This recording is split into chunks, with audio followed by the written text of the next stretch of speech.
ऊटी जिसे उदगमंडलम के नाम से भी जाना जाता है, दक्षिण भारत के तमिलनाडु राज्य में स्थित एक खूबसूरत हिल स्टेशन है। यह समुद्री तल से लगभग 2240 मीटर की ऊंचाई पर बसा है और अपने ठंडे मौसम, हरे भरे पहाड़ों और मनमोहक झीलों के लिए प्रसिद्ध है। दोस्तों, इस वीडियो में मैं ऊटी के बारे में कंप्लीट इन्फॉर्मेशन देने वाला हूँ कि ऊटी का प्लान आप कब करना चाहिए, कितना दिन का आपका ट्रिप होना चाहिए, ऊटी कैसे पहुँचें, कहाँ स्टे करें और खाने के लिए कौन सा रेस्टोरेंट बेस्ट है, और ऊटी के टूरिस्ट प्लेसेस के बारे में भी मैं आपको जानकारी देने वाला हूँ। तो ये वीडियो जो है वो आप अंत तक देखिए। ऊटी घूमने का जो बेस्ट टाइम है वो अप्रैल से जून तक है और सितंबर से लेके नवंबर तक है। वैसे ऊटी का मौसम पूरे साल भर बढ़िया होता है। ऊटी पहुंचने के लिए जो सबसे पहला मार्ग है वो है हवाई मार्ग, और जो नियरेस्ट एयरपोर्ट है वो है कोयम्बतूर का। आप कोयम्बतूर एयरपोर्ट पर उतर सकते हो। अगर आपके सिटी से डायरेक्ट फ्लाइट कोयम्बतूर तक नहीं है तो आप बेंगलुरु एयरपोर्ट पर उतर सकते हो। और जो दूसरा मार्ग है वो है रेल मार्ग। ऊटी तक पहुंचने के लिए आप कोयम्बतूर, मैसूर या बेंगलुरु रेलवे स्टेशन पे उतर सकते हो। और जो तीसरा मार्ग है वो है सड़क मार्ग। आप बस या टैक्सी के द्वारा कोयम्बतूर से ऊटी तक पहुंच सकते हो और इसका जो डिस्टेंस है वो अप्रॉक्सीमेटली 90 किलोमीटर का है और आपको 3 से 3.5 घंटे का समय लगता है। आप मैसूर से भी ऊटी तक पहुंच सकते हो। इसका जो डिस्टेंस है वो लगभग 140 किलोमीटर्स का है। बेंगलुरु से ऊटी के लिए भी काफ़ी बसेस हैं और इसका जो डिस्टेंस है वो अप्रॉक्सीमेटली 360 किलोमीटर्स है और लगभग 8 घंटे का समय लगता है पहुंचने के लिए। ऊटी में जो होटल्स हैं आपको 2 से 2,500 रुपये पर डे के हिसाब से मिल जाते हैं। मैंने जो होटल बुक किया था उसका नाम है होटल विनायका इन। ये होटल जो है बोटेनिकल गार्डन से लगभग 400 मीटर की डिस्टेंस पर है। इस होटल के अंदर एक बहुत ही अच्छा रेस्टोरेंट भी है जहाँ पे आपको ब्रेकफास्ट, लंच या डिनर मिल जाता है। इस होटल में आपको accommodation plus breakfast approximately 3000 rupees per day के हिसाब से मिल जाता है। ब्रेकफास्ट में भी वैरायटी ऑफ ऑप्शंस आपको मिल जाते हैं और काफ़ी टेस्टी भी होता है। दोस्तों, हम यहाँ पर पहुँचे थे लगभग 8 बजे और हमारा होटल में जो चेक इन टाइम था वो 12 बजे का था। हमने ईयरली चेक इन के लिए रिक्वेस्ट किया था। रूम्स अवेलेबल थे तो होटल वालों ने हमें रूम्स दे दिए थे। ये है हमारा रूम ऊटी का, होटल विनायका इन। अंदर का मैं पहले दिखा देता हूँ आपको। ये है बेड,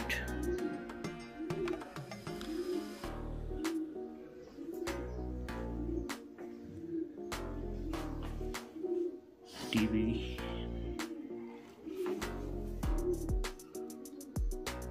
ये आउटर बाहर से अंदर आने का, ये मैडम को देख सकते हो।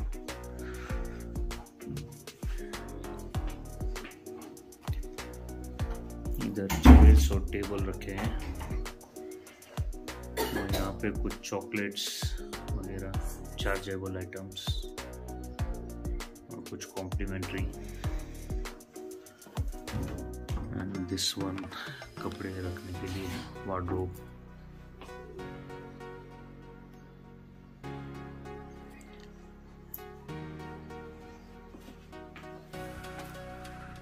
रूम एकदम बढ़िया है, नीट एंड क्लीन। और ये बाथरूम, टॉयलेट यहाँ का।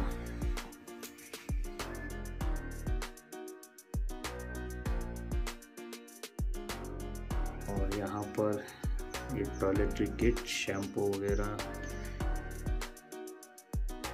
ब्रश है, पेस्ट है, शेविंग का रेजर वगैरह, सोप, एक टॉयलेटरी किट। टॉयलेट भी एकदम नीट एंड क्लीन है। ऊटी में हम लोगों का टोटल 3 दिन का साइट सीइंग टूर है। पहले दिन पे हम ऊटी के local sight seeing tour visit करेंगे। सेकेंड डे पे पाइकारा का साइट सीइंग टूर है और थर्ड डे पे हमारा जो है कुन्नूर का साइट सीइंग टूर है। ऊटी का वीडियो लंबा होने के कारण मैंने इसे 3 भागों में डिवाइड किया है, डे 1, डे 2 और डे 3। ये डे 1 का वीडियो है। ऊटी में डे 1 पर घूमने के लिए हमने ऑटो हायर किया था। ये ऑटो हमें 1500 रुपये पर डे के हिसाब से मिला था, जिसमें सारे ऊटी के जो लोकल साइट सीइंग प्लेसेस हैं वो कवर होते हैं। और इस ऑटो ड्राइवर का नाम था अली। अली जो है लोकल साइट सीइंग प्लेसेस के बारे में काफ़ी जानकारी रखते हैं और ये सारे प्लेसेस आपको बहुत अच्छी तरीके से घुमाते हैं। दोस्तों, इनका नंबर मैंने डिस्क्रिप्शन में दे दिया है। जब भी आप ऊटी घूमने आते हो तो इस नंबर पर आप संपर्क कर सकते हो। आपको ऑटो या टैक्सी रीजनेबल प्राइस में मिल जाती हैं। डे 1 पर अभी हम पहला जो पॉइंट है वो है दोडाबीटा पीक। दोडाबीटा पीक जो है होटल से लगभग 6 किलोमीटर की डिस्टेंस पर है और लगभग 15 से 20 मिनट का समय लगा था हमें पहुंचने के लिए। इस पीक के एंट्रेंस पर काफ़ी सारे स्नैक्स के शॉप्स हैं जहां पर आप स्नैक्स खा सकते हो। यहाँ पर आपको सैंडविच या मैगी मिल जाती है। जैसे आप अंदर के लिए एंट्री करते हो तो दोनों साइड्स पे काफ़ी सारे शॉप्स हैं जहाँ पे आपको वुलन क्लोथ्स वगैरह मिल जाते हैं। इसमें एंट्री करने के लिए जो टिकट है वो 10 रुपीज़ पर हेड है और इसका जो टाइमिंग्स है वो सुबह 7 बजे से लेके शाम 6 बजे तक का है।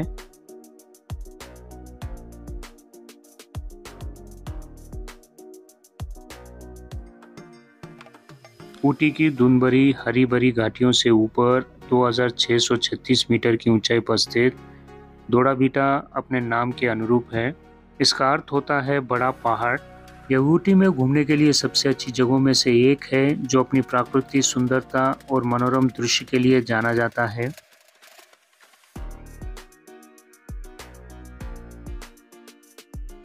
यहाँ से आप घने जंगलों और घाटियों का सुंदर व्यू देख सकते हो। ये फोटोग्राफी और वीडियोग्राफी के लिए बहुत ही बढ़िया जगह है।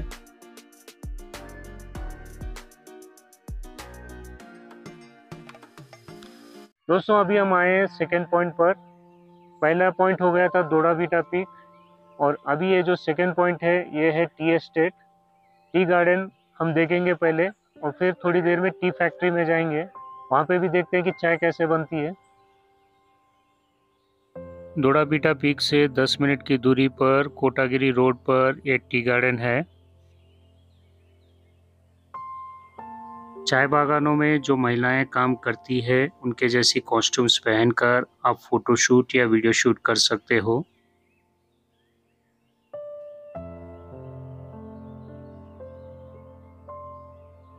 ये चाय का बाग, टी एस्टेट, टी गार्डन।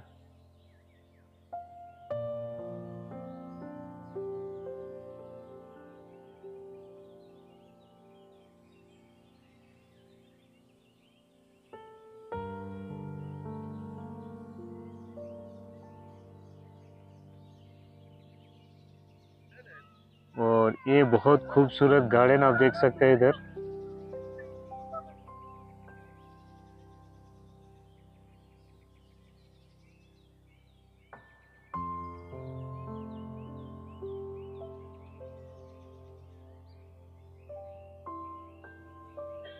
वहाँ पर वो रोड है और उसके पीछे भी बहुत खूबसूरत व्यू आप देख सकते हो। दोडाबीटा पीक के तल पर स्थित चाय फैक्ट्री एक फैक्ट्री और संग्रहालय है जहां आप देख सकते हैं कि चाय की पत्तियों से चाय कैसे बनाई जाती है। यहाँ आपको चाय की पत्तियों को प्रोसेस करने वाली और अर्थात चाय पाउडर बनाने वाली विभिन्न मशीनें मिलेंगी जिसका इस्तेमाल हम और आप करते हैं। इस म्यूजियम का जो टाइमिंग्स है वो सुबह 8 बजे से लेके शाम 5 बजे तक है और इसका जो टिकट का प्राइस है वो 20 रुपीज़ पर पर्सन है। जैसे ही आप इस फैक्ट्री के अंदर कदम रखते हैं ताज़ी चाय की पत्तियों की सुगंध आपकी सेंसेस को घेर लेती हैं। संग्रहालय में विभिन्न कलाकृति, तस्वीरें और मशीनरी प्रदर्शित हैं जिनमें से प्रत्येक चाय की यात्रा की एक अलग कहानी बयान करती है।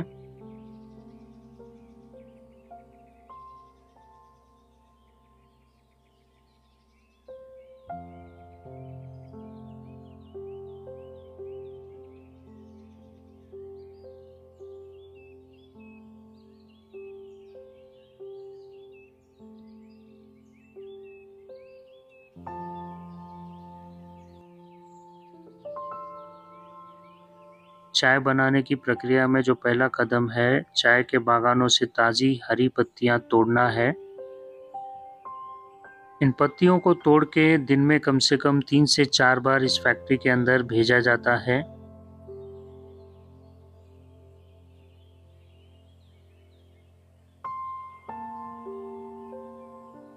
कटाई के बाद पत्तियों को तोला जाता है और उन्हें कुंडों में फैलाया जाता है।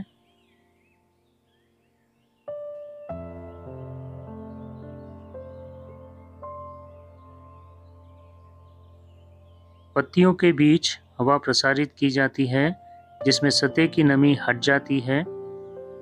चाय के रस को गाढ़ा किया जाता है और रासायनिक रूप से तोड़ा जाता है। इस प्रक्रिया में पत्तियों को उत्पादन के अलग चरणों के लिए उपयुक्त नरम और रबर जैसी स्थिति में लाने से 10 से 14 घंटे लग जाते हैं। यहाँ पर एक मशीन देख सकते हो जिसे रोटर वैन मशीन कहते हैं। इस प्रक्रिया में आमतौर पर लगभग 20 से 30 मिनट लगते हैं। इसके बाद रोटर वैन मशीन पत्तियों को अंदर घुमाती है, जिसमें कोशिका की दीवार फट जाती है और रस पत्तियों की सतह पर आ जाता है, जिसके बाद वे मुड़ी हुई और बिना मुड़ी हुई पत्तियों को अलग कर देते हैं। लुढ़की हुई पत्तियों को रोल ब्रेकर के ऊपर से गुजारा जाता है, जबकि बिना लुढ़की हुई पत्तियों को वापस रोलर में डाल दिया जाता है। जो चौथा चरण है वो है फर्मेंटेशन। फर्मेंटेशन प्रक्रिया चाय के स्वाद, ताकत और रंग को बदल देती है। और जो 5वां स्टेप है इसमें वो है सुखाना। सुखाने के लिए इन पत्तियों को इस ड्रायर्स के अंदर डाला जाता है। यह किसी भी शेष नमी को हटाने में मदद करती है और इसमें लगभग 20 से 25 मिनट का समय लगता है। और जो 6वां स्टेप है वो है छानना। जो चाय पत्ती जो हैं उनको साइज के बेस पर छांटा जाता है। 7वां चरण होता है पैकिंग। इस चाय पत्ती को नमी से बचाने के लिए इसे एल्यूमिनियम कवर में पैक किया जाता है। यहाँ पर आपको चाय भी देते हैं फ्री ऑफ कॉस्ट टेस्ट करने के लिए। चाय फैक्ट्री के बाहर निकलने पर आपको एक दुकान मिलेगी जहाँ से आप चाय पत्तियाँ खरीद सकते हो। यहाँ पर काफ़ी वैरायटीज़ के टी मिल जाते हैं आपको, जैसे लेमन टी है, ब्लैक टी है, वाइट टी है, ग्रीन टी है, मसाला टी है, और भी कई वैरायटीज़ के टीज हैं जो आप खरीद सकते हो। चाय पत्ती के अलावा डिफरेंट टाइप्स ऑफ ऑयल्स और मसाले भी मिल जाते हैं जो आप यहाँ से ले सकते हो।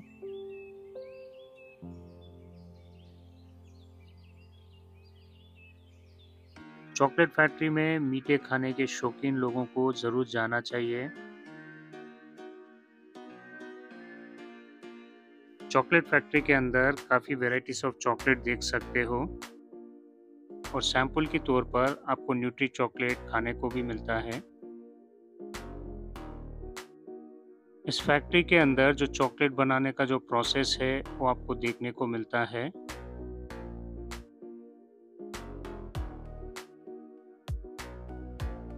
यहाँ पे आप काफ़ी वैरायटीज ऑफ ट्रफल्स, न्यूट्रीज देख सकते हो। आपको ये same varieties of chocolate Ooty market में भी कम प्राइस में मिल जाता है। अगर आप एडवेंचर के शौकीन है तो टी फैक्ट्री के सामने ही एक एडवेंचर क्लब है। यहाँ पे काफ़ी सारे एडवेंचर गेम्स हैं जिसमें आप पार्टिसिपेट कर सकते हो। इसमें जिप लाइन है, टम्बी जंप है, स्टंट जंप है, स्काई ब्रिज है, वॉल क्लाइंबिंग है, क्विक जंप है और बंजी स्विंग है। इसके गेम्स के हिसाब से आपको यहाँ पर अलग अलग टिकट के प्राइस हैं। आप कॉम्बो टिकट ले सकते हो।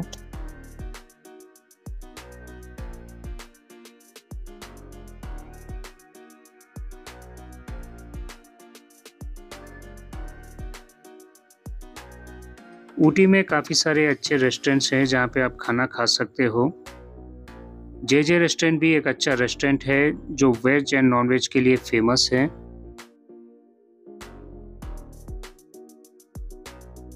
रोज़ गार्डन का जो एंट्रेंस फ़ी है वो 75 रुपीज़ एडल्ट्स के लिए है और चिल्ड्रंस के लिए 40 रुपीज़ है। अगर आप कैमरा साथ में ले जाते हो तो कैमरा के जो चार्जेस हैं वो 50 रुपीज़ है। अगर आपके पास वीडियो कैमरा है तो उसके जो चार्जेस हैं वो 100 रुपीज़ है। इस गार्डन का जो टाइमिंग है वो सुबह 7:30 बजे से लेकर शाम 6:30 बजे तक का है। ऊटी के मध्य में स्थित रोज गार्डन 10 एकड़ में फैला हुआ है। यह समुद्री तल से 2200 मीटर की ऊंचाई पर स्थित है। ये गार्डन 1995 में तमिलनाडु बागवानी विभाग द्वारा गुलाब की विविध रेंज को संरक्षित और प्रदर्शित करने के लिए बनाया गया था। इसके निर्माण के बाद से उद्यान ऊटी के शीर्ष पर्यटन स्थल में से एक में बन गया था।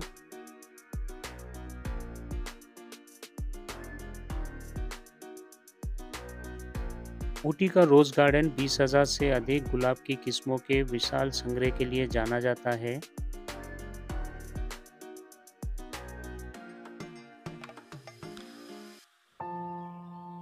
यहाँ से भी जो आसपास का जो व्यू है वो बहुत ही अद्भुत है। दोस्तों, मैं यहाँ पर आया हूँ फरवरी मंथ में और यहाँ पर आप देख सकते हो कि फ्लावर्स बहुत ही कम हैं। मई मंथ से यहाँ पर काफ़ी सारे फ्लावर्स आपको देखने को मिलते हैं।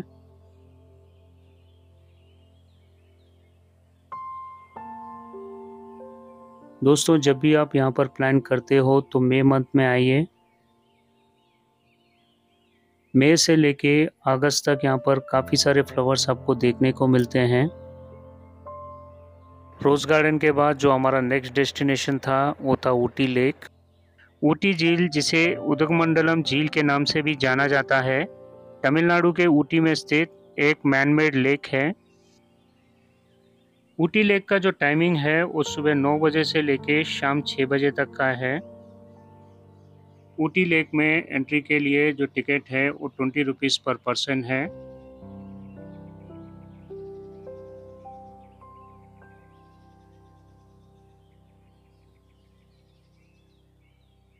ऊटी लेक के अंदर बोटिंग के काफ़ी सारे ऑप्शंस मिल जाते हैं। अगर आप मोटर बोट लेते हो तो आपको 800 रुपये से लेके 1650 रुपये तक लग जाते हैं, depending on number of seaters. और दूसरा ऑप्शन है रो बोट का। रो बोट का जो है आपको 500 से 550 रुपये के रेंज में मिल जाता है। और तीसरा ऑप्शन है पेडल बोट। पेडल बोट जो है 350 रुपये से लेके 450 रुपये तक आपको मिल जाता है।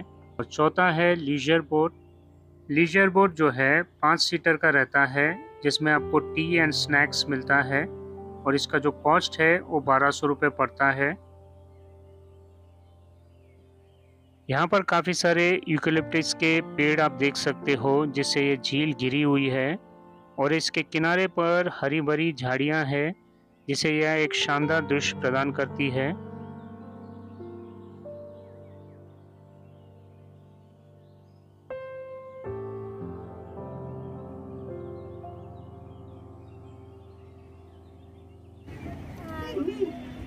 पेडल बोटिंग का जो चार्जेस हैं वो 350 हैं 2 लोगों के लिए, और हाफ एन आवर का टाइम मिलता है बोटिंग करने के लिए।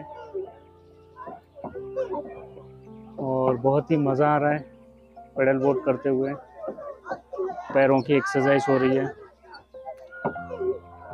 बहुत ही बढ़िया लेक है, इसमें काफ़ी सारे बॉलीवुड फिल्म्स की शूटिंग भी हुई है।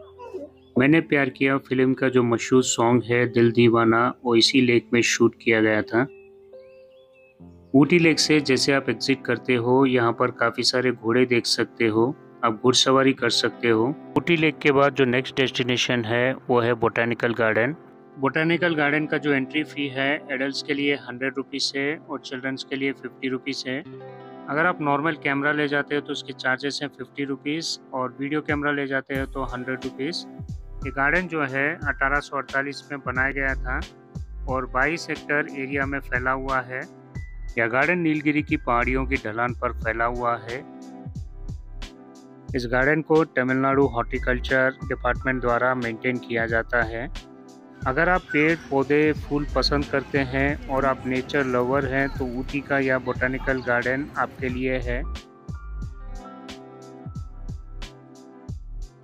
गार्डन के 6 मुख्य भाग हैं: lower garden, new garden, Italian garden, conservative जहां विलुप्त हुई प्रजातियों को संरक्षित किया गया है, फाउंटेन टेरेस और नर्सरी।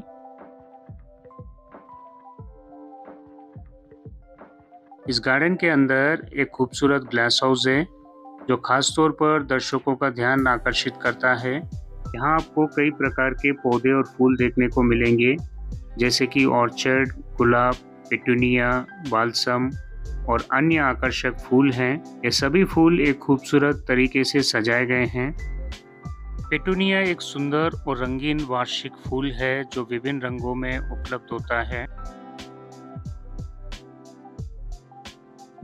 ग्लास हाउस में विशेष अवसर पर विभिन्न प्रकार की पुष्प प्रदर्शनी और सांस्कृतिक कार्यक्रम भी आयोजित किया जाता है।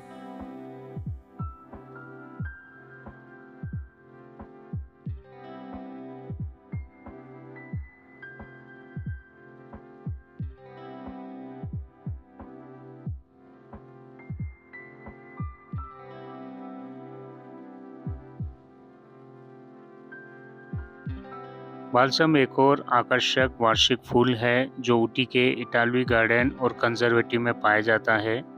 यह फूल अपनी चमकीली पंखुड़ियां और विविध रंगों के लिए जाना जाता है। यहाँ पर बाल्सम के विभिन्न रंगों के फूलों की प्रदर्शनी होती है जो गार्डन की सुंदरता को बढ़ाती है।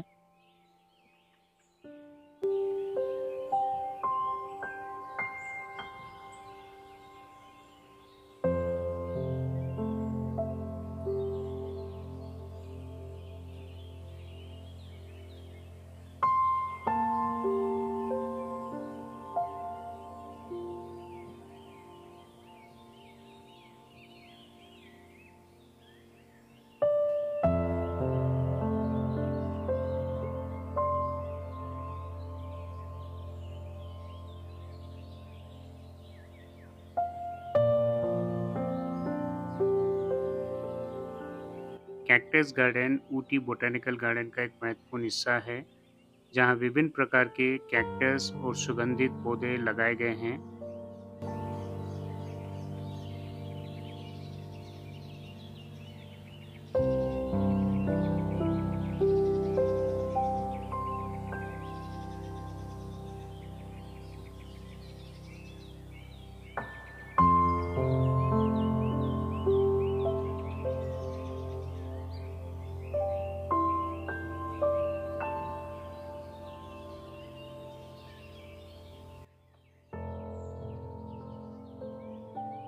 फॉजिल ट्री ट्रंक इस गार्डन का एक प्रमुख आकर्षण है। यह फॉजिल ट्री ट्रंक 20 मिलियन वर्ष पुराना माना जाता है और गार्डन के केंद्र में स्थित है।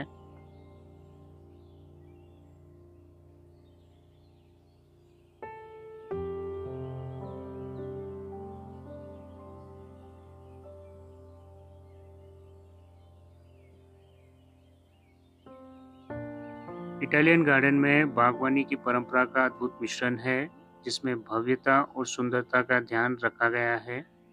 यहाँ के बागों को इटालियन शैली में डिज़ाइन किया गया है जिसमें सजावटी पौधे, फूलों और हरे भरे लॉन का उपयोग किया गया है। दोस्तों, पूरा बोटानिकल गार्डन घूमने में कम से कम आपको 2 से 3 घंटे का समय लगता है। बोटानिकल गार्डन के अंदर हर साल फ्लावर शो ऑर्गेनाइज किया जाता है। इस साल का जो फ्लावर शो है वो मई 17 से लेके मई 22 तक ऑर्गेनाइज किया गया है। फूलों के इस शानदार शो में विभिन्न प्रकार के फूलों की प्रदर्शनी लगाई जाती है जिसमें रंग बिरंगे पुष्प, पौधे और ग्रीनरी शामिल होती है। बोटानिकल गार्डन जो है डे 1 का लास्ट पॉइंट था। मेरे नेक्स्ट वीडियो में जो ऊटी का डे 2 का वीडियो है उसमें पाइकारा साइट सीइंग और कर्नाटका गार्डन के बारे में मैं जानकारी दूंगा। दोस्तों, अगर आपको ये वीडियो पसंद आए तो लाइक कीजिए, शेयर कीजिए और मेरे चैनल को सब्सक्राइब कीजिए। धन्यवाद।